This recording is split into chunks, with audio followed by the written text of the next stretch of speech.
Welcome to Kenton Teaches. Enjoy the video. In this video, I will explain how to align car headlights. First, park your vehicle on a flat surface, approximately 25 feet from a wall. Make sure your tires are correctly inflated to the recommended pressure. A clean headlight lens is crucial for an accurate beam pattern, so wipe them down. Finally, ensure your fuel tank is at least half full to maintain consistent vehicle weight during the adjustment process. These initial steps are vital for precise results. Now, let's prepare your target on the wall. Measure the height from the ground to the center of each headlight.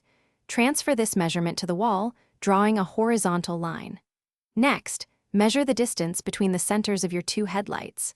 Use this measurement to draw two vertical lines on the wall, aligning them with the center of each headlight. These marks will serve as your precise aiming points for adjustment. With your marks in place, it's time for vertical adjustment.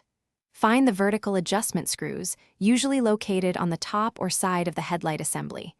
Turn these screws to move the beam up or down. For most vehicles, the top edge of the low beam's brightest part, or the cutoff, should align with or be slightly below your horizontal line on the wall. Remember to adjust one headlight at a time, keeping the other covered.